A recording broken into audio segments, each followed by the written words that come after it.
Mesa técnica tercera en esta jornada, tema a tratar, sistema de obras sociales, en busca de la solidaridad perdida. En la coordinación de la presente mesa se encuentra el doctor Benjamín Surace, los disertantes ya ubicados Julio Aren, el doctor Luis Servino y el doctor Oscar Kochlar. Señor coordinador, tiene usted la palabra, muy amable. Gracias. Bueno, buenas tardes a todos. Vamos en esta mesa, tratar de hacer un poco el resumen de lo que ha pasado esta mañana en función de que son los mismos temas que nos vienen preocupando en los últimos días y explicar un poco por qué elegimos este tema, que parece el título de una película, pero que en realidad todavía no lo es. Tal vez en la mañana hicimos el casting de los actores de la película. Y la idea es tratar de ver un poco la solidaridad, qué le ha pasado desde el momento de su fundación en la Ley de Obras Sociales hasta la actualidad. En ese término de solidaridad como concepto, es un concepto complejo y rico de una historia política, ética y social.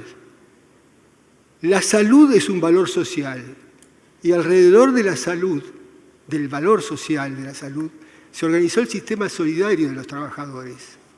En ese sistema, la prestación se brinda según las necesidades, no según la billetera o la capacidad de pago. Los determinantes sociales de la salud son buen ejemplo de ellos.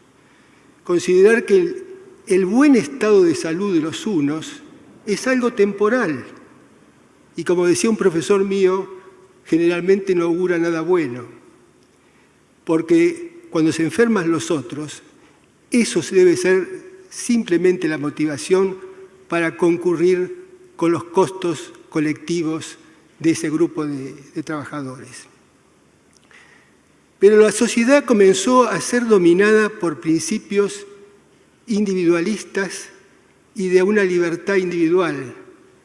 En la elección de la salud es una falsa libertad. No somos libres. La ciencia ha demostrado que no somos libres. Somos prisioneros de nuestros genes.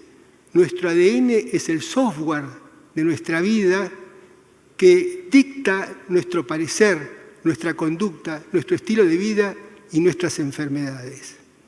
Por eso, la medicina que se viene es la medicina de las 4P, personalizada, preventiva, predictiva y participativa. Hace falta resolver las contradicciones que tiene nuestro sistema solidario. Si queremos que tenga la solidaridad el concepto de su momento fundacional, y si no, va a ser algo simbólico o algo meramente testimonial, algo así como los patrulleros vacíos haciendo una custodia. La solidaridad no se cayó de un portafolio, ni es que la perdimos porque perdimos un poco la memoria y no sabemos dónde la dejamos. La solidaridad fue hackeada varias veces por varios gobiernos. Y esos hackeos han sido visibles en hitos que fueron marcando ese goteo incesante de pérdida de recursos hasta llevarnos a la situación que se describió muy bien en las exposiciones de esta mañana. Por eso queremos hablar un poco en esta mesa de esos hitos. Pasamos un poco la primera diapositiva. Que podríamos decir que son, resumir en estos 10 puntos que hablamos como... ¿Dónde apunto?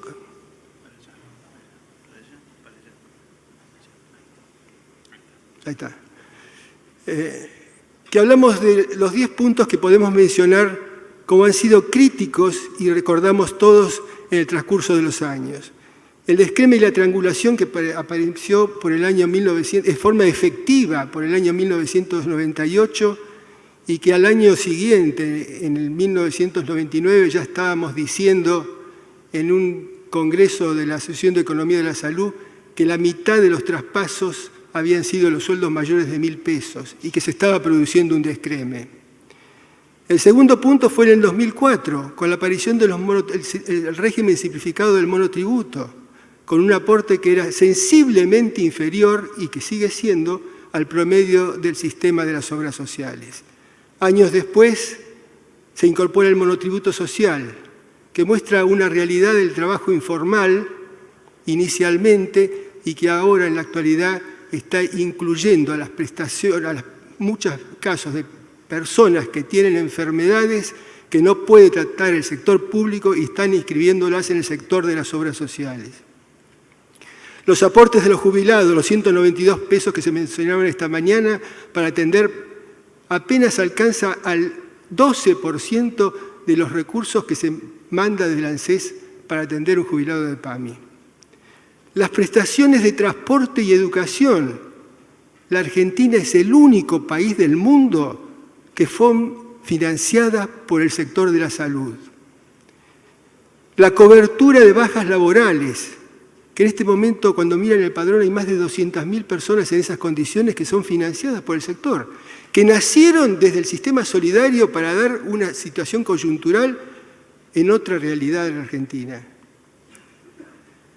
La cobertura por morosidad del empleador, que también sigue siendo algo muy preocupante y significativo a la hora de la crisis que estamos viviendo. Las retenciones del Fondo Solidario de Redistribución, esos 30.000 millones que fueron retenidos indebidamente, que fue reconocido por este gobierno, pero que aún no fue reintegrado al sector. La incorporación de prestaciones por leyes sin presupuesto alguno, ignorando permanentemente las voces y los reclamos del sector. Y finalmente, el último punto es el aluvión de la nueva tecnología, que seguramente lo que estamos viendo es apenas la punta de un iceberg que va a hacer eclosión en los próximos 3-4 años con la judicialización. Todo esto nos ha hecho repensar en este último panel de la tarde y conocer un poco la opinión de este panel que hemos armado justamente porque pensamos que puede mostrar un poco lo que fue la solidaridad cuando se inició el sistema hasta la actualidad.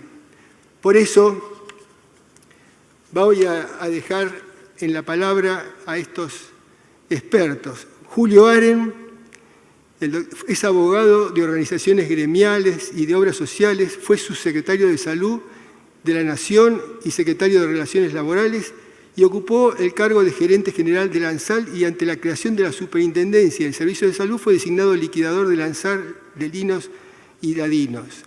Es autor de un volumen de obras sociales y periódicos trabajos de revistas de derecho. Pero lo que más nos interesaba en la constitución de este panel de él es que fue, junto con otros dirigentes gremiales y abogados de sindicatos y obras sociales, durante 4 años trabajando en el proyecto Azul y Blanca de la UGT para sostener ese proyecto en contra del proyecto que había del oficialismo y sacar la ley 23660 y 23661. Oscar Kochler, que es abogado, máster en Dirección y Gestión de Servicios, docente de la Universidad de Buenos Aires, de Ciencias Económicas y de la UCA, y que ha sido gerente de Asuntos Jurídicos y de Gestión Estratégica en distintas gestiones de la Superintendencia y asesor de gabinete de Luis Servino. Y Luis Servino, que todos conocemos, que es máster en Salud Pública, es asesor de una empresa privada y fue superintendente de la Superintendencia de Salud en los últimos 20 meses del actual gobierno. Vamos a tener en ellos entonces la visión de lo que ha pasado en nuestro sistema de salud desde sus inicios hasta la actualidad. Muchas gracias y los dejo con el doctor Julio Aren.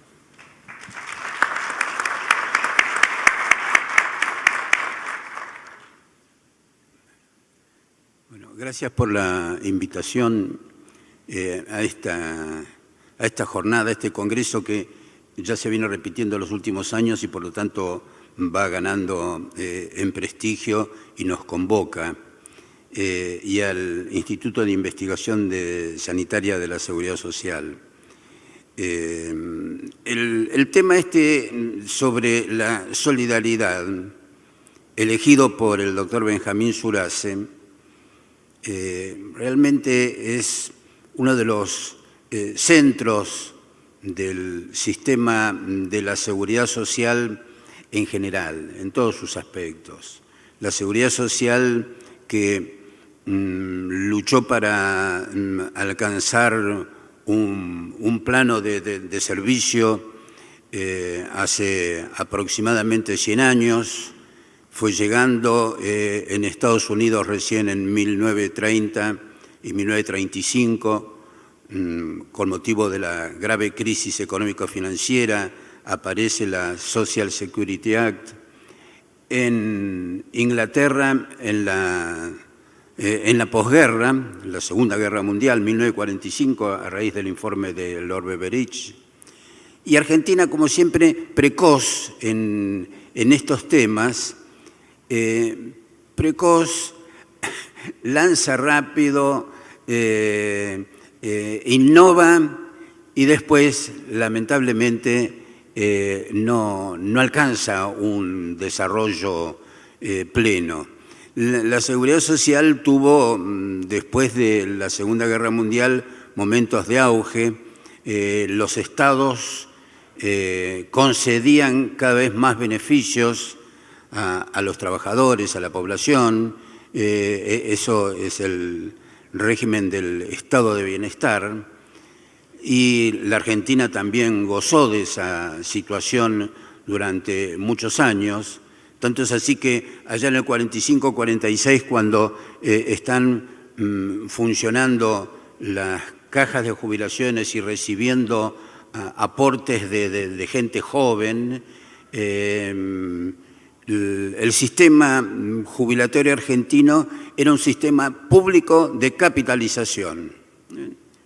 Una cosa un poco llamativa, que terminó ya para el año 1955, 1956, no solo producto de un golpe recurrente, un golpe de Estado militar, sino porque también se iban cumpliendo los ciclos de la edad y comenzaban a salir más personas con jubilaciones y los fondos ya no alcanzaban para cubrir ese sistema de capitalización que había tenido una dirección de créditos hipotecarios que tenía tanta actividad como el Banco Hipotecario Nacional y tenía una dirección de créditos prendarios y personales también. Se fue apagando el sistema del Estado benefactor, especialmente también con crisis que aparecen en los años 1970, 1980, la crisis del petróleo. Sin embargo, recordemos que también en esa época, 1980, 1990, gran cantidad de países emergentes comienzan a producir niveles anuales de progreso y de avance de su Producto Bruto. En el sudeste asiático escuchábamos que había crecimientos del 7-8% anual. La Argentina tuvo en esa época del 90, 5, 6, 7% anual de crecimiento. Pero ¿a dónde fue a parar toda esa riqueza? Esos recursos que crecían y que formaban la riqueza de las naciones, ¿a dónde fue a parar? Fue a parar a la seguridad social, a mejorar, a sostener los servicios que se habían implantado durante el auge del Estado benefactor. No, los recursos esos, esa riqueza, esa opulencia fue a parar a las empresas, a manos privadas, a concentraciones de capitales, a grandes núcleos económicos financieros, pero la seguridad social no recibió el impacto de ese crecimiento de las naciones que hubo en esos años. pero con el sistema de nuestras dos leyes que fueron sancionadas allá el último día de prórroga de sesiones ordinarias de 1988 y que son el producto de una transacción política entre las dos fuerzas parlamentarias más importantes de ese momento, el radicalismo y el peronismo, y que había tenido durante 4 o 5 años, casi durante todo ese primer gobierno constitucional posterior al regreso a la democracia, durante todos esos años se había discutido dos aspectos que eran esenciales para los trabajadores y las organizaciones sindicales, que era el régimen de asociaciones sindicales y el sistema de obras sociales. A mitad de año de 1988 esa transacción da resultado, se produce la sanción de la ley de asociaciones sindicales, se reconoce el sistema sindical argentino como el que otorga representatividad y personería gremial a la entidad con mayor número de afiliados y actividad en la representación de los trabajadores, y se reconoce a favor de esas asociaciones sindicales con personería gremial el derecho a tener y administrar sus obras sociales. Y a fin de año se sancionan las dos leyes, la Ley de Obras Sociales y la Ley del Seguro de Salud. Parece un acuerdo político venturoso y que iba a producir grandes frutos. Sin embargo, yo considero, y trato de explicarlo rápidamente, que hubo y sigue habiendo todavía tensión entre el sistema de obras sociales y el sistema del Seguro Nacional de Salud. No hay una armonía y una plenitud de igualación de derechos entre los dos marcos y en los dos niveles. Hay tensión cuando en el sistema de obras sociales se parte de la pertenencia de los trabajadores a las organizaciones gremiales que tienen y administran las obras sociales y el seguro de salud que tiende a implantar este sistema de la libre elección de las obras sociales. Hay tensión entre los dos sistemas cuando también sobre ese sistema de pertenencia de los trabajadores a las organizaciones gremiales se incorporan los monotributistas, el trabajo doméstico, en buena hora que se los incorpora, pero digo que debería haber tenido un régimen determinado, un régimen aparte en el que no se afectara el financiamiento del sistema de las obras sociales de carácter netamente contributivo y no, digamos, subsidiado como es o como debería ser el del monotributo, el del trabajo doméstico y además lo que queda pendiente todavía que sería la incorporación de las personas sin cobertura y carentes de recursos.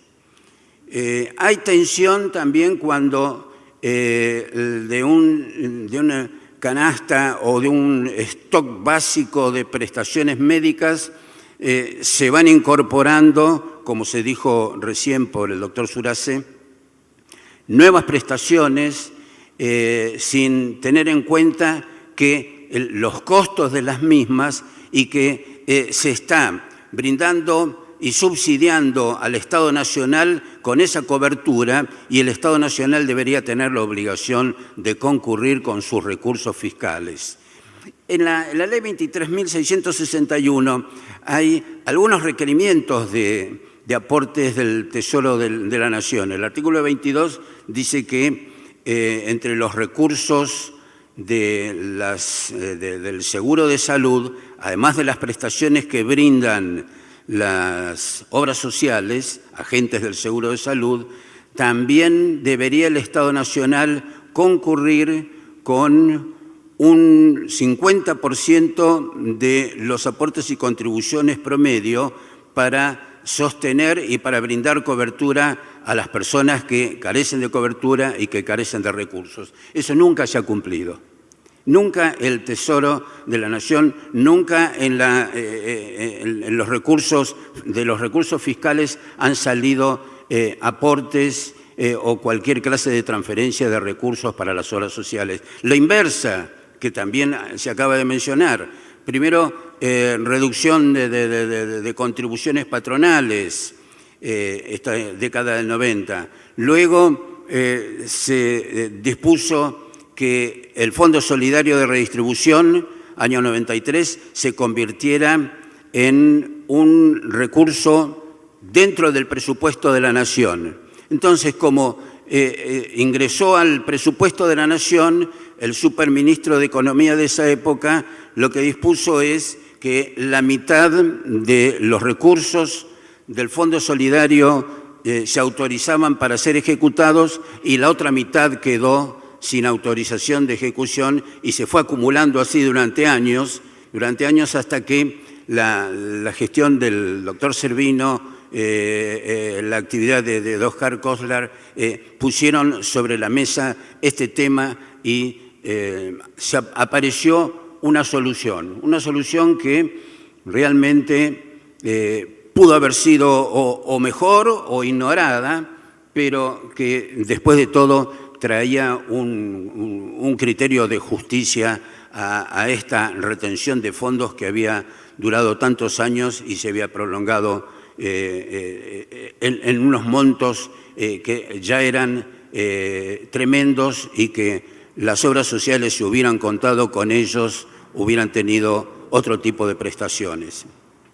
Quiero terminar estos temas para escuchar a los amigos, hacerles unas reflexiones ahora un tanto técnicas, un poco propio del saber jurídico, que es cómo la solidaridad ha sido también afectada por los conceptos que se vienen aplicando en la doctrina jurídica y en la doctrina de los jueces, cuando impera un criterio privatista, es decir, soluciones propias del derecho privado, encuadrando la relación que tiene el beneficiario con la obra social en el marco de un contrato. No existe el contrato entre la obra social y el beneficiario.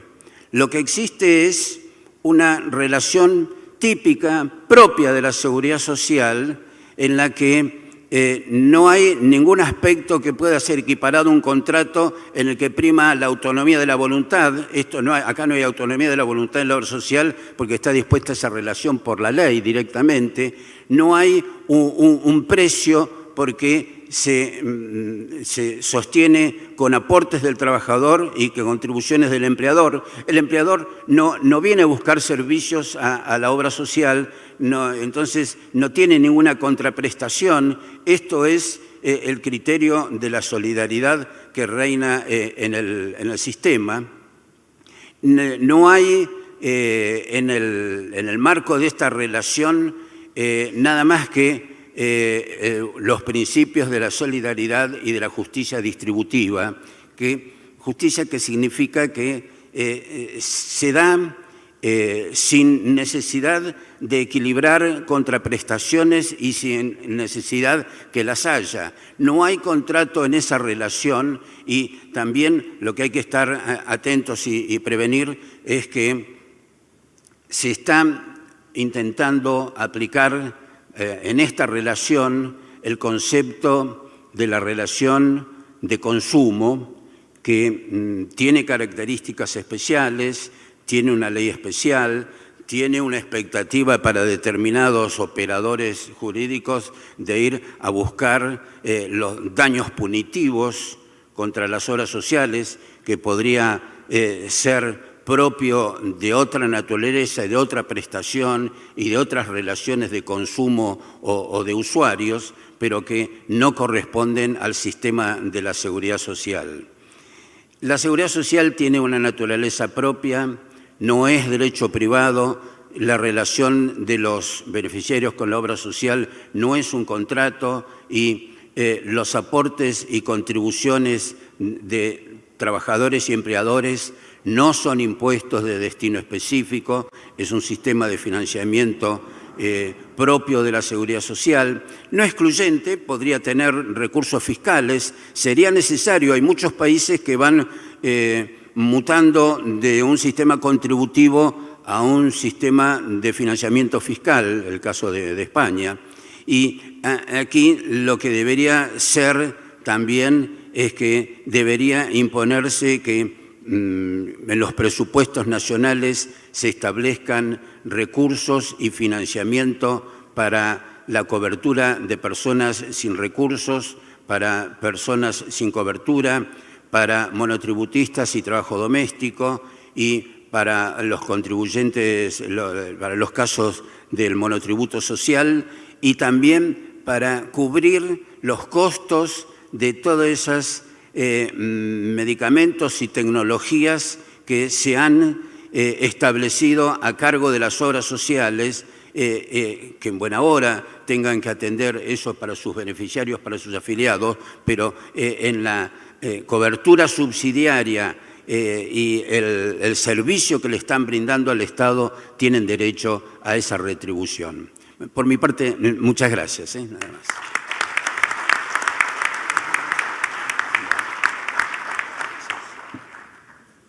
Bueno, ahora escuchamos al doctor Oscar Kochler.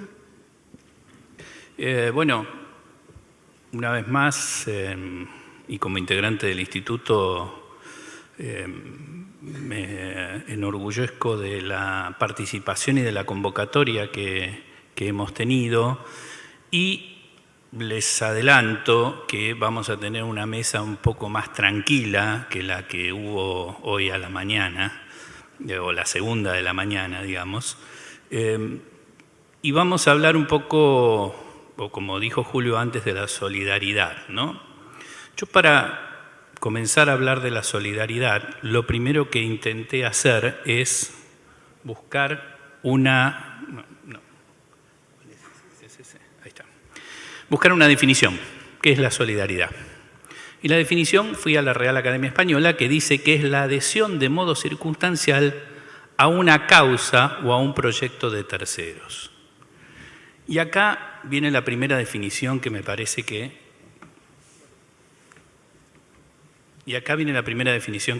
nosotros tenemos que tener en cuenta. Habla de terceros, habla de otro. Y acá me parece que hoy tenemos, y lo vamos a ver un poco más adelante, una visión muy individualista del sistema de salud, en una conjunción que ha existido y en la que personalmente comparto, con algunas aclaraciones, que tiene que ver con esta conjunción, repito, que ha existido entre el sector de la seguridad social y el sector prepago. Tiene también otros dos conceptos, que son la atribución de responsabilidad, que vamos a ver también que es, en mi opinión, el modo en que la justicia ha interpretado esa solidaridad, y para la seguridad social tiene un componente específico porque es uno de los principios fundamentales de nuestra seguridad social. Ahora, recién explicaba Julio la génesis de estas dos leyes, ¿no? Estas dos leyes fueron promulgadas en 1989 y a mí me gustó generar un pensamiento vinculado a qué pasaba en ese momento o cuál era el concepto de solidaridad en ese momento sobre la base de cuál era esa realidad. Para que ustedes se den una idea, o los que están más o menos cursando los mismos años que yo, recordarán la crisis del 89. Pero también les recuerdo que en el año 89, por ejemplo, no había celular. Los departamentos con teléfono valían mucho más que un departamento sin teléfono. En el año 89 también, más allá de la... O sea, hoy le explico eso a mis hijos y creen que les estoy mintiendo. Pero es que no... O sea, los conceptos son muy diferentes de los que vivíamos en ese momento. Y me parece también que, a diferencia de ese momento, hoy vivimos una realidad en donde se da una paradoja, para mí, que no tiene mucha explicación, que es que todos nos quejamos más del funcionamiento de los sistemas de salud, tanto de cómo funcionan como de los costos. Sin embargo, cada vez accedemos más a los sistemas de salud, más allá de la tecnología, ¿sí? O sea que el concepto que en aquel momento existía sobre la solidaridad, hoy no lo podemos pensar del mismo modo. Bueno, a ver, otra de las cuestiones que nos diferencian, y tomo el valor de 2003 solamente porque es el último que en la superintendencia y de registros anteriores no hay, de padrón, fíjense ustedes que la población cubierta a valores de hoy, estamos hablando de más de 20 millones de personas. Aclaro en esto para no generar contradicción con otras presentaciones que acá estamos incluyendo también los casi 6 millones que están en el PAMI. Pero fíjense ustedes que mientras que la cantidad de beneficiarios familiares no varía sustancialmente, de 6.672.000 pasa a 6.800.000, lo que cambia fundamentalmente es la cantidad de titulares. Sobre la base de esa descripción podríamos pensar entonces que bueno para el sistema, porque si hablamos de titulares hablamos de cotizantes. Ahora, la ley originariamente estaba pensada, la ley de obras sociales, sobre la base del empleo, mientras que la incorporación de las poblaciones que se han ido haciendo en estos últimos años responden más a una cuestión fiscal que a una cuestión de continuidad o seguimiento del empleo. Muchos de esos que ustedes ven ahí, dejo de lado, insisto, los jubilados, porque pasaron de ser activos a personas en condición de pasividad, pero ya estaban en el padrón. Las mayores incorporaciones que se hicieron fueron de monotributistas y monotributistas sociales, es decir, estamos hablando de trabajadores independientes, que sí, como bien dijo Julio, estaban mencionados en la ley del seguro de salud, pero no figuraban en la ley de obras sociales. Bueno, actualmente, ¿cuáles son entonces, para mí, las situaciones que conspiran contra esa solidaridad entendida como funcionaba en la seguridad social en la ley? Primero, el federalismo. Muchas de estas que van a ver ustedes acá ya las comentó Benjamín antes, pero el federalismo conspira contra la solidaridad porque, fíjense ustedes que nosotros tenemos una constitución federal que dice que las provincias conservan todas las competencias no delegadas. Y como la salud no es competencia delegada, cada provincia puede establecer, si quiere, y de hecho lo hace, su propio sistema de salud. No solo en cuanto al financiamiento, sino también en cuanto a la cobertura. Esto, que para mí, con José Bustos escribimos un artículo que se llama "El federalismo no puede servir de fundamento a la inequidad". Todo esto se ha transformado en que de acuerdo a dónde vivo o dónde es mi residencia, mía o de mi familia, va a ser el sistema de salud que tenga. El segundo es el descreme. Ahora vamos a ver algunos datos sobre eso, porque insisto con la calificación de descreme y no desregulación, porque creo que todos los que estamos acá compartimos que la gente se pueda cambiar de obra social es un derecho que ya en el tiempo lleva más de 20 años, con lo cual me parece que no podemos discutirlo. Lo que sí podemos analizar es cuáles han sido las consecuencias de ese desarrollo en estos 20 años. Como lo decíamos antes, la incorporación de personas por vía fiscal, los jubilados, que yo llamo desregulados, es decir, aquellos que están en las obras sociales, y finalmente la judicialización. Aunque, repito, la justicia ha interpretado de una manera muy particular cuál es hoy la solidaridad dentro del sistema. Esto que les comentaba antes del federalismo hace que tengamos 24 obras sociales provinciales. El federalismo no solo sirve de elemento que conspira contra la solidaridad, sino que también es un elemento que sostiene normativamente la fragmentación y la segmentación del sistema. Y además hoy tenemos obras sociales provinciales o sistemas públicos provinciales, con lo cual también eso conspira contra cualquier mecanismo solidario de distribución de recursos. Les decía antes lo del descreme. Fíjense ustedes, esta es una noticia del año 2011. El grueso de los asociados a las prepagas llegó de una obra social. Esto es así, lo sabemos todos. Estoy mostrándole un recorte de Clarín de abril de 2011, que casualmente es el momento en el que se va a sancionar la ley. La ley de medicina prepaga es de mayo de 2011 y en este momento lo que se estaba discutiendo era justamente los términos de la ley. Si lo miramos a valores de hoy, esas poblaciones que están hoy en las obras sociales, fíjense acá, esta es información oficial de la Superintendencia hasta julio de 2018, la mayoría de las obras sociales que están ahí en los principales estamentos de captación de afiliados son obras sociales que tienen convenios con empresas de medicina prepaga. Y si miramos las bajas, vamos a ver que más allá del caso de OSECAC, que siempre es la obra social que tiene la mayor cantidad de bajas históricamente, vamos a ver que son aquellas obras sociales que en su momento se oponían a la desregulación y, vistos los resultados, tenían razón. Insisto, desde lo personal yo no creo que esto se solucione limitándole el derecho a la gente, pero sí el descreme genera situaciones como esta que vemos acá. Fíjense ustedes, esto es marzo de 2018, estos son los datos con los cuales se calcula el SUMA, el subsidio de mitigación de asimetrías. Fíjense que tomé 3 obras sociales sindicales, si quieren ustedes, que reúnen 2 características, que tienen numerosa población, fíjense ahí la cantidad de afiliados en la segunda columna, y de bajo aporte. Y tomé 2 obras sociales de personal de dirección, ¿sí?, que tienen numerosa población, son las 2 más numerosas que hay, y fíjense ustedes la diferencia de cápita tomada como división entre recaudación y en cantidad de personas. Fíjense las diferencias que hay.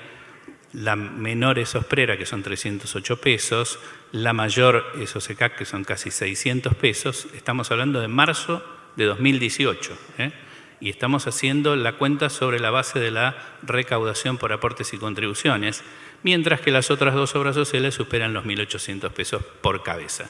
Díganme ustedes si se puede dar el mismo servicio con una cápita promedio de 500 o 300 que la de 1.800. ¿Por qué pienso en estos datos o por qué me parece que hay que hacer relevancia en estos datos? Porque son aquellos que demuestran este descreme. No estamos en contra de la desregulación, sí lo que tenemos que saber o tenemos que tener la información suficiente para entender que esa desregulación ha generado que las obras sociales que triangulan con prepagos se llevaron primero a los de buenos salarios, después a los de poca carga de familia, en tercer lugar a los sanos y a los jóvenes.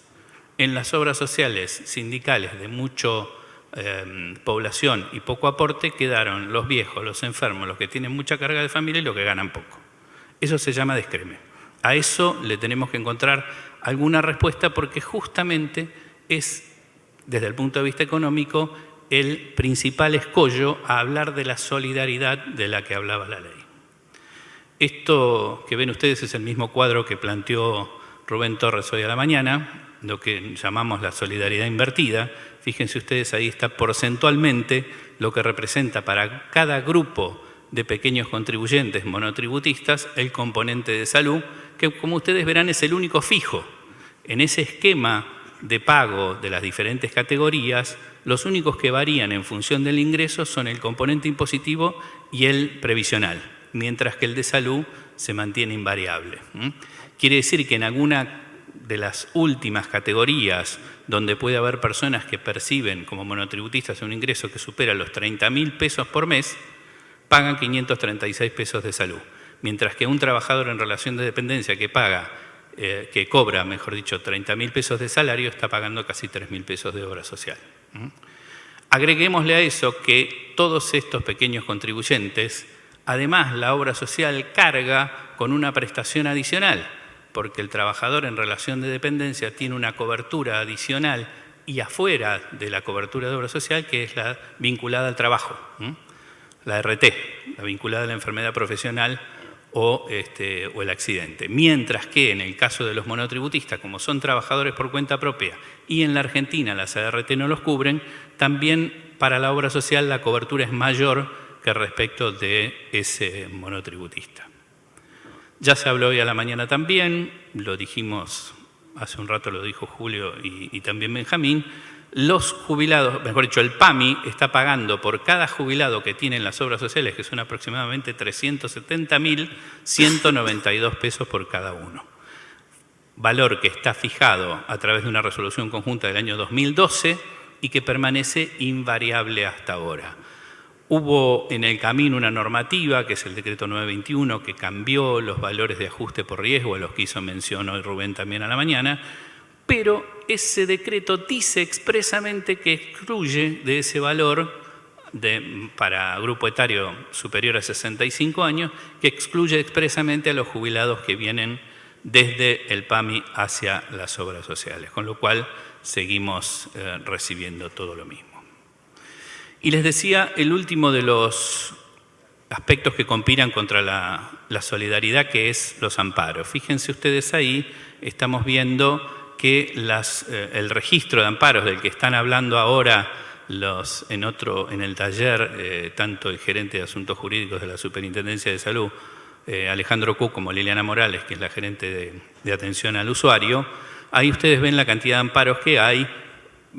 Fíjense que la mayoría que estamos vinculando por motivos generales, la mayoría son amparos vinculados a cuestiones de afiliación, ¿sí? Y ahora vamos a hacer una explicación respecto de eso. Y para mi sorpresa, yo creí que iban a ser muchos más los amparos vinculados a discapacidad, son el 34%, mientras que el 66% son por motivos generales. Es cierto también que hoy se mencionó, hoy Sandro Tarico, el superintendente, cuando estuvo a la mañana mencionó la cantidad de personas con discapacidad. Si son más de 50.000, está claro que ese número de 34 está tomado sobre el total de juicios y por personas representa mucho más que eso. Pero bueno, esto no parece ser una cantidad de juicios que nos lleve a hablar de una industria del juicio. Lo que no sabemos hasta ahora es si todas las obras sociales han denunciado, sobre todo las grandes, han denunciado los pleitos. Siempre dentro del tema judicialización, fíjense ustedes, es un trabajo que hizo un señor peruano, Trujillo, del Banco Mundial, donde dice la judicialización de la salud, un encuentro de dos mundos. De un lado, hacia lo que sería la derecha de ustedes, está la cuestión judicial, donde se presenta una persona titular de un derecho, exige el cumplimiento de ese derecho a la justicia y el juez resuelve un caso en concreto. Y del otro lado tenemos todo el sistema médico solidario de cómo funciona en realidad nuestro sistema, donde hay políticas de decisión, asignación de recursos, la implementación de esas decisiones y, en definitiva, el establecimiento de una política sanitaria en general. Esos dos mundos hoy en la justicia chocan permanentemente y conspiran, insisto, contra la solidaridad. ¿Cómo interpretó la justicia la solidaridad? Bueno, hay un fallo, para los que no lo conocen, es un fallo de la provincia de Córdoba, donde hoy a la mañana hablaban del nusinersen, se presenta una persona a reclamar que su prepago, en este caso Parque Salud, le cubra el nusinersen. El prepago se presenta en juicio y dice que no tiene recursos para cubrirlo y por lo tanto pide que sea citado el Estado como garante del derecho a la salud, garante constitucional del derecho a la salud, y el juez de primera instancia condena a pagar ese medicamento, el nusinersen, la provisión, un 70% a cargo del Estado y un 30% a cargo del prepago. La Cámara, unos meses después, si bien confirma la decisión, le aumenta la participación solidaria al Estado al 90%, quedando el 10% para la empresa de medicina prepaga. La interpretación que hace la justicia de esta solidaridad en el cumplimiento de la decisión judicial, porcentualmente 90% a cargo del Estado, está dado no en la garantía solidaria del derecho a la salud que tiene el Estado, sino en que Parque Salud no tiene los recursos suficientes para poder solventar esa prestación. ¿Sí? Esto me parece más peligroso que la interpretación de solidaridad que venimos haciendo sobre la base de la desregulación. ¿Por qué digo me parece más peligroso? Porque en realidad lo que la justicia está haciendo está ayudando a aquel que cree que no está en condiciones de cumplir. Con lo cual, si yo estoy en condiciones de cumplir, no solo no voy a entrar en esa situación, sino que muy probablemente el propio sistema me va a llevar a estar en esa situación de desventaja, que es la base sobre la que la justicia ha decidido esa solidaridad. Hoy lo que tenemos de moda en los amparos no pasa por una cuestión prestacional, pasa por una cuestión de afiliación, como veíamos en los números. Hoy esa cuestión de afiliación, hoy la moda es el amparo de aquel que pasa a ser jubilado, no quiere ir al PAMI, quiere permanecer en la obra social que tenía y los jueces sistemáticamente están haciendo lugar a esa afiliación. Aún en aquellos casos en donde las obras sociales han decidido no recibir jubilados.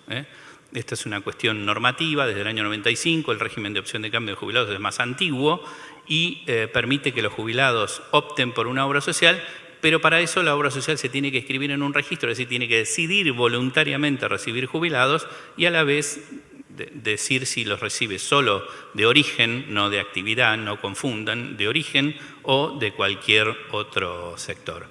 Hoy los jueces están resolviendo todos los amparos a favor de los jubilados y en el mejor de los casos lo que están recibiendo las obras sociales son los 192 pesos. Digo en el mejor de los casos porque hay muchas decisiones judiciales que obligan a afiliar sin recursos, ¿sí?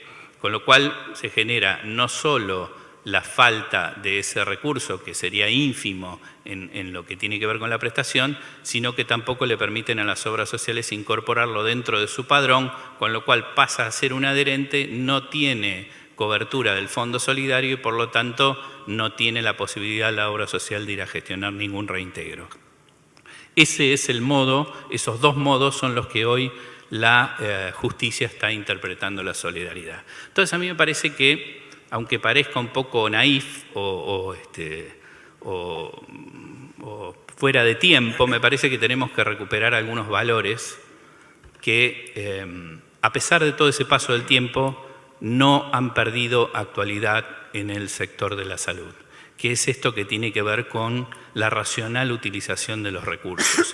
Porque siempre que hablamos en el sistema hablamos de la solidaridad desde el punto de vista económico. Y a mí me parece que esa solidaridad también debe verse reflejada desde todo punto de vista. También como usuario, porque todos somos usuarios.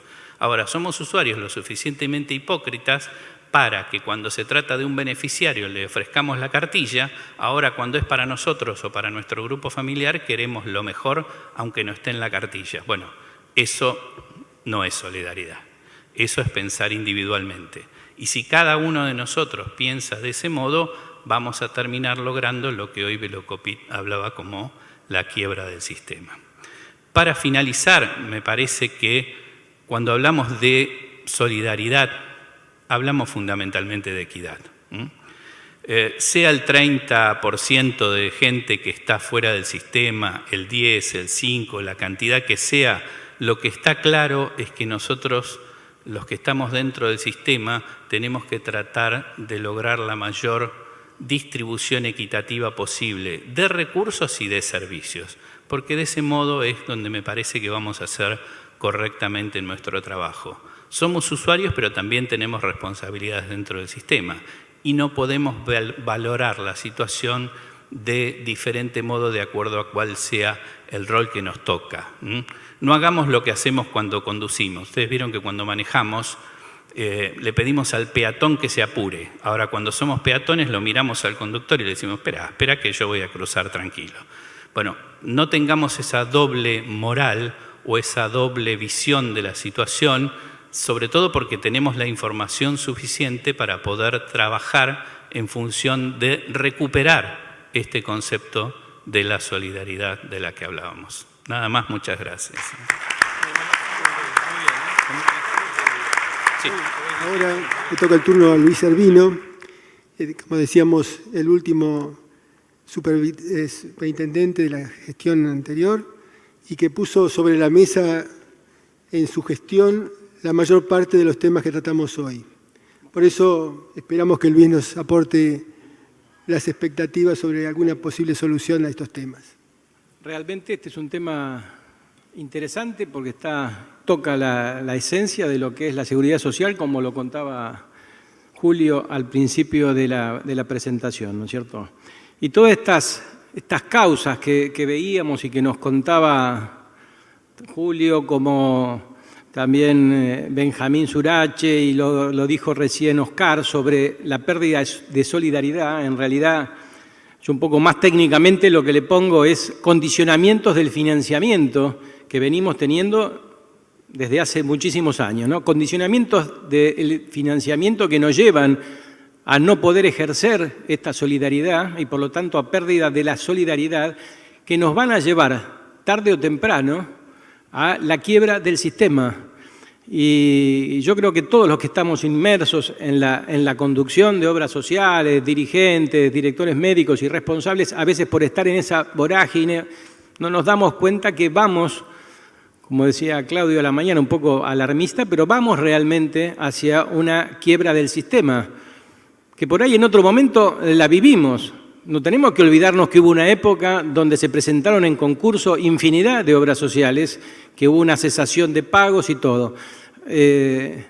Por lo tanto, no tenemos que perder de vista que si no empezamos a hacer cosas ahora, vamos a ir indefectiblemente a una quiebra del sistema.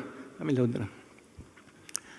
Todas estas causas que veníamos hablando acá las vemos, ¿no es cierto?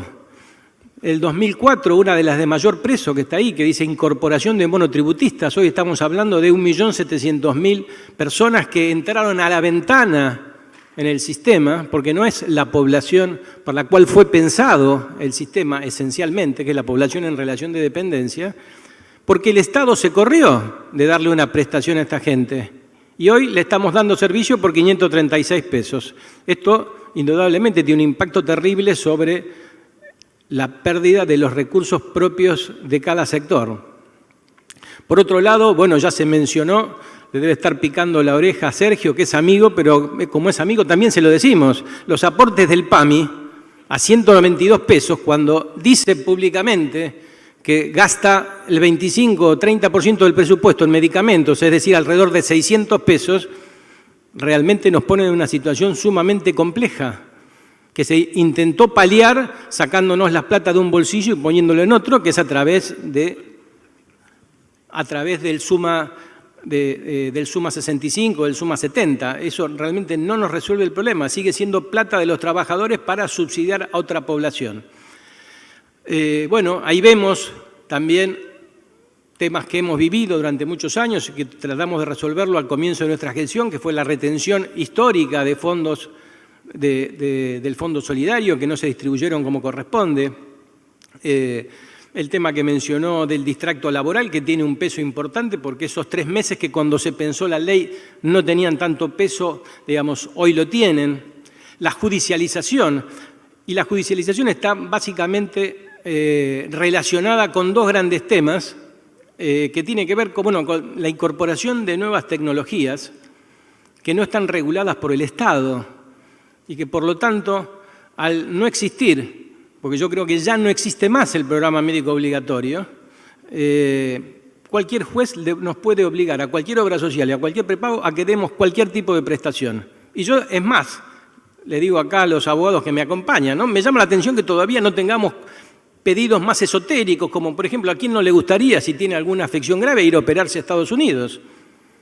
Si sale más barato que me pidan cubrir el nusinersen, que sale 500, 600 mil dólares, cuyo efecto es dudoso aún hoy, entender. Por lo tanto, si a mí me dicen, no, mira, anda a operar un chico al Children de Boston, seguramente tiene más asidero que cubrir el nusinersen.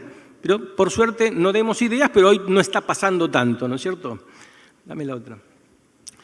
Entonces, lo que pasa con el marco jurídico que hoy nos regula, básicamente la ley de obras sociales y en menor instancia el sector de prepago, la ley de medicina prepaga, esto me hace acordar al traje que uno se compró para el casamiento, ¿viste? Hace 30 años se compró el mejor traje, bueno, y después lo tiene guardado en el placar. Entonces, 30 años después, cuando tiene un casamiento o a veces otro velorio, dice, voy a buscar el saco, y cuando se lo va a poner, o le queda chico, le chinga de todos lados, y yo creo que eso es lo que está pasando con la ley básicamente de obras sociales y también con la ley de medicina prepaga. En el caso de la ley de obras sociales es una excelente ley que cada vez que uno la lee encuentra cosas más ricas. Pero pasaron 30 años, prácticamente cuando se sanciona la ley casi no existía la alta complejidad como la vivimos hoy, las nuevas tecnologías. En el año 80, 81 existía un solo tomógrafo en la Argentina que estaba en la ciudad de Buenos Aires. Hoy en el mismo distrito tenemos 300 tomógrafos, para dar un simple ejemplo de lo que fue la explosión tecnológica.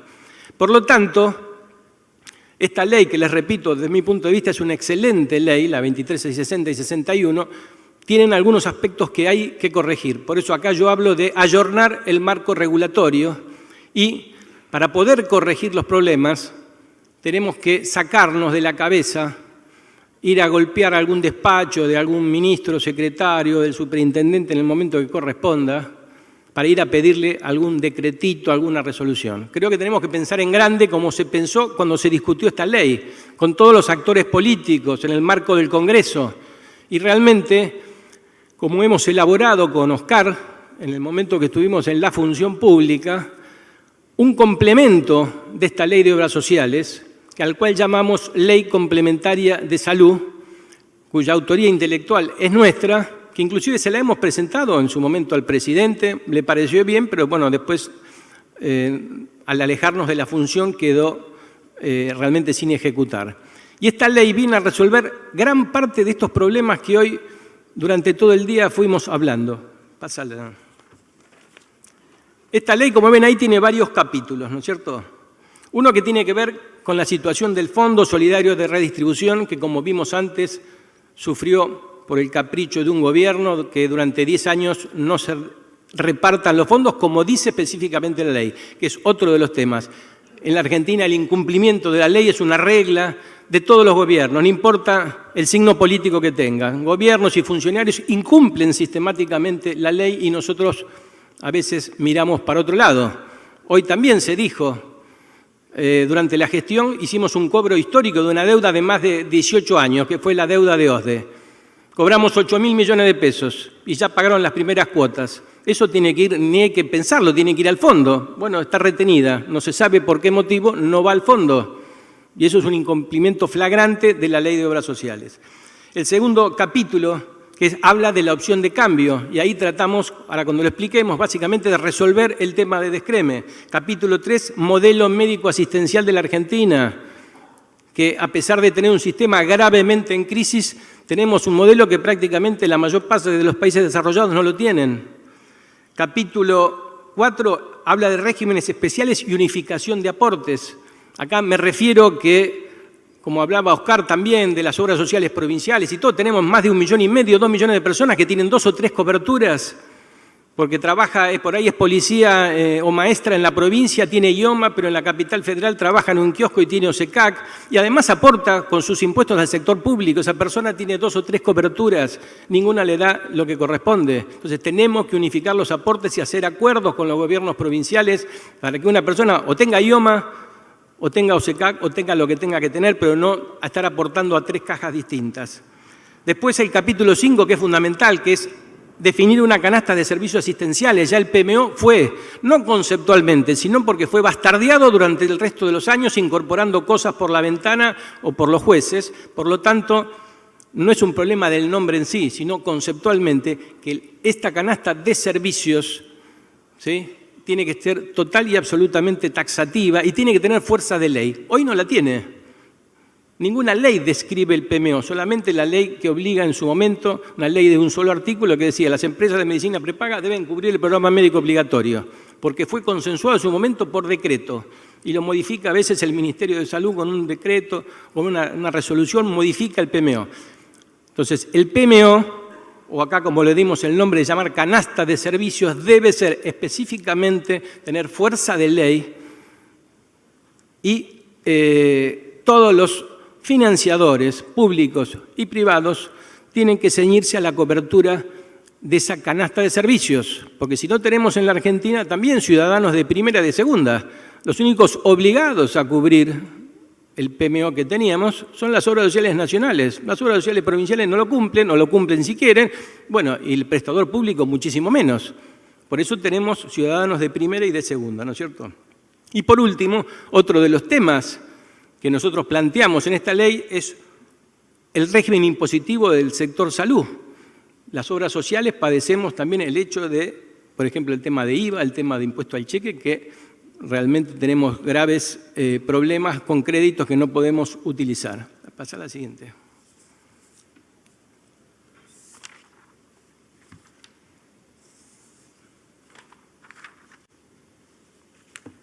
Con respecto al tema del Fondo Solidario, bueno, la principal propuesta que nosotros hacemos y que va a dar por tierra y resolver el tema inclusive del enfrentamiento que existe entre el sector de obras sociales, el tema de prepago, porque a lo largo del tiempo se pasaron más de 5 millones de personas de las obras sociales a recibir servicios por el sistema de medicina prepaga.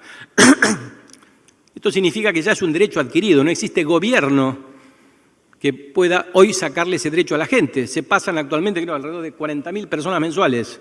¿Ustedes creen que hay algún gobierno que diga no, vamos a terminar con esto? Es imposible.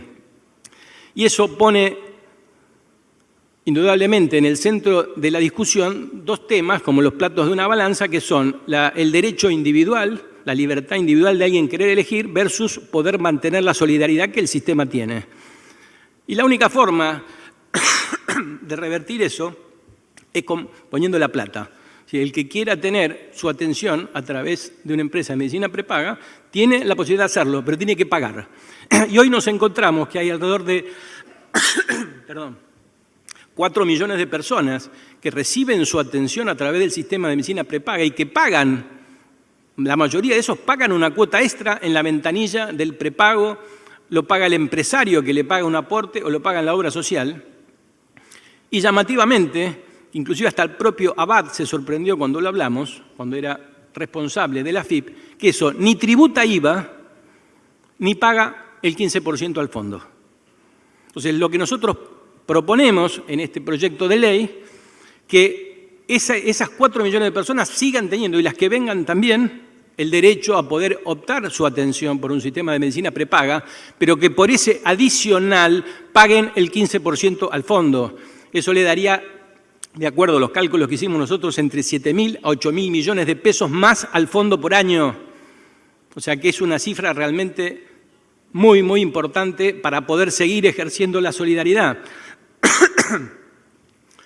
Porque esa gente que optó y que se atiende en un prepago, cuando tiene una hemofilia, tiene un HIV, a través de la obra social que trianguló, termina recibiendo los beneficios del fondo, pero no por todo lo que le cuesta el plan. No sé si alcanzan a comprenderlo, pero esa es la figura clave. Y la mayor parte de los prepagos están de acuerdo en poder hacer esto. Por supuesto, otra de las cosas que ponemos acá es derogar el famoso artículo que está en la ley de medicina prepaga, que es el artículo 23, donde dice los planes superadores ni aportan ni reciben del fondo. Hasta el día de hoy nadie nos pudo explicar qué quisieron decir con eso. Nosotros por ahí entendemos que benefició a un determinado sector, ¿no es cierto?, en juicio con la superintendencia. Pero no sabemos qué es un plan superador, cómo se define un plan superador y qué significa que no aporta ni recibe al fondo. Por lo cual es un absurdo de los tantos que tiene la ley de medicina prepaga que hay que derogar.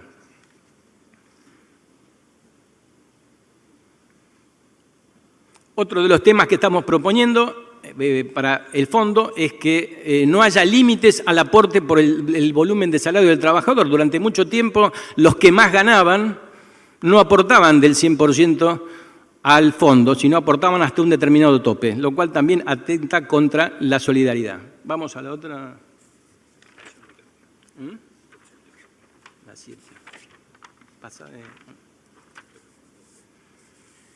Con respecto a la opción de cambio, que también tiene que ver con parte del descreme, básicamente lo que proponemos es lo que decía originalmente cuando se trató el tema de la opción de cambio, que todos los que ingresan en su primera relación laboral tengan que estar 1 año en la obra social de origen y que se termine realmente, entre comillas, toda la joda que durante años ocurrió desde que existe la opción de cambio, de que haya 7, 8, una docena de obras sociales que no tienen a nadie y que cuando vos ves la cantidad de afiliados reales que tiene, no tienen absolutamente nada que ver con los que tienen en la actualidad. Para que se termine con eso, estamos poniendo un artículo que claramente dice que las obras sociales no podrán recibir opciones de cambio cuando hayan superado por este mecanismo el 20% de su padrón original, que es de la actividad por la cual están inscriptos como asociaciones. Por esto es muy cómico, uno ve cualquier gremio naval, parece que la Argentina tuviera, digamos, más barcos que la Armada inglesa, ¿no es cierto? Que son electricistas navales, uno debe tener 100.000 barcos, no hay ninguno, pero hay miles de electricistas navales, para dar un ejemplo gracioso, ¿no es cierto? Otro de los temas, que esto por ahí puede tener algún cortocircuito político, decimos, hoy tenemos alrededor de 300 obras sociales Creo que el sistema no da más. Tendríamos que pensar inclusive en ver cómo se concentran realmente obras sociales, que debería hacerse por las buenas, pensando y hablando con todos los dirigentes, pero no puede ser que cada uno que venga amparado, que también habría que modificar la ley de asociaciones para que cada uno que arme en su sindicato, sea de fileteros de camiones, vendedores de cubanitos o cualquier actividad que se les ocurra, vaya y nos golpee la puerta pidiendo una obra social. Realmente es una situación que al día de hoy es vergonzosa porque si no tenés una masa crítica no podés dar servicios. Entonces, eso también hay que reverlo. Vamos a la otra.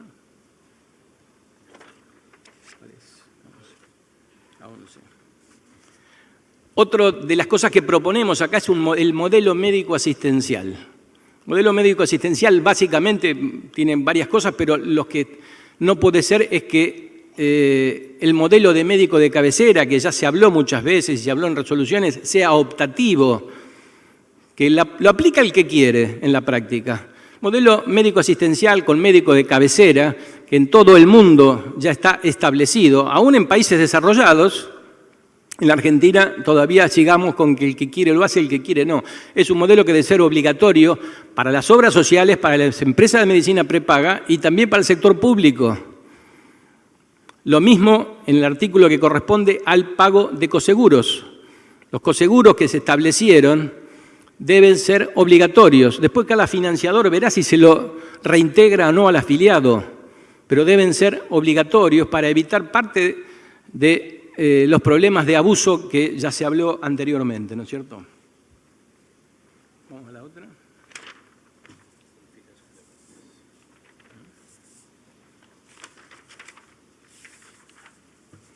Regímenes especiales y unificación de aportes. Es parte de lo que les decía antes. No podemos seguir manteniendo gente que tenga 2 o 3 coberturas. No podemos seguir afiliando. Hablamos de los monotributistas. ¿Por qué pasa esto?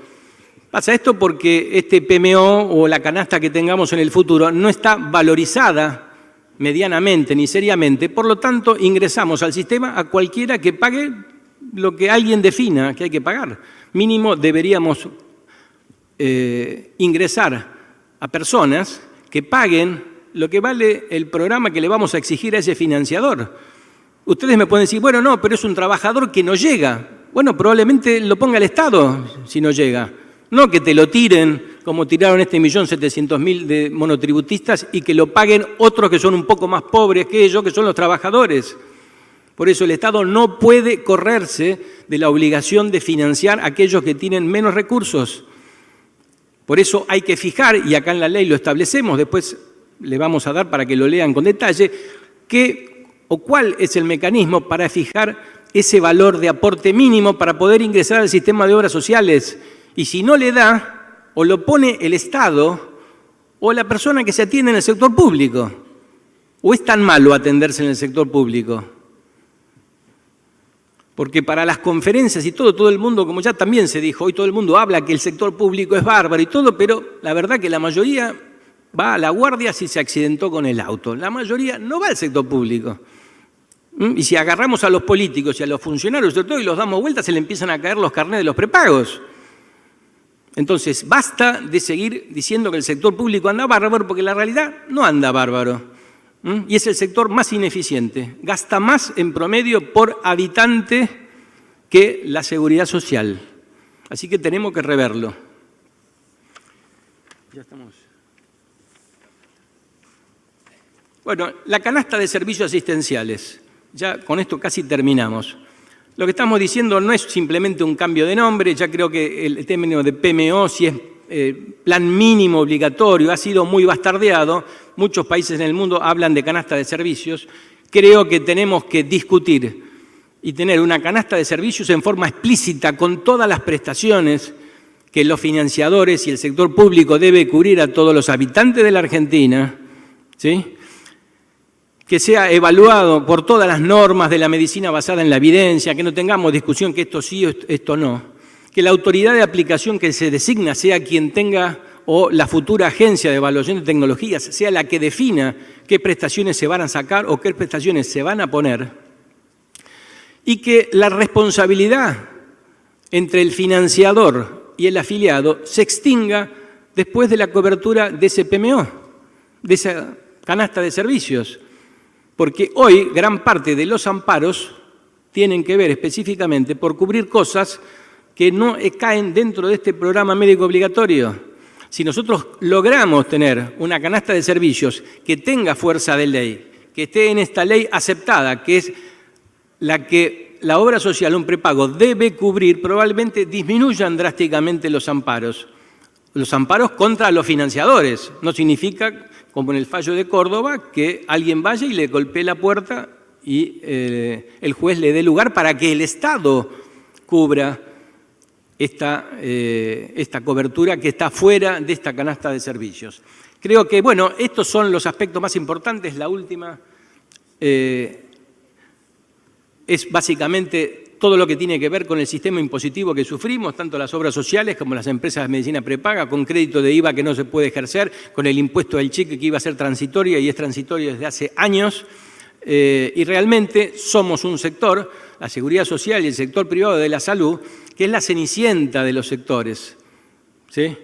Vaya a saber por qué fue, pero es la realidad, tal vez porque no tuvimos la grandeza de juntarnos, obras sociales, prepagos, ir a pedir en conjunto, pero la realidad es que los gobiernos históricamente nos han pasado por arriba como alambre caído.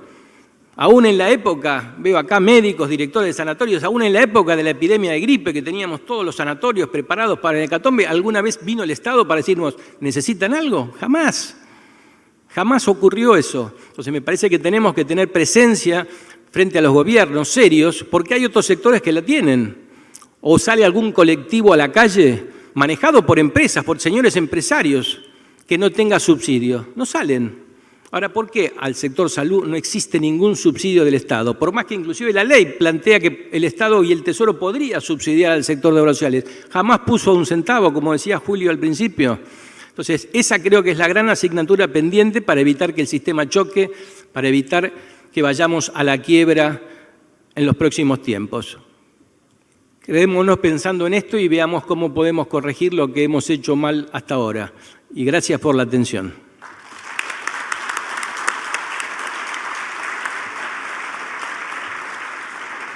Hasta aquí ha sido la mesa que ha tratado el tema Sistema de Obras Sociales en busca de la solidaridad perdida.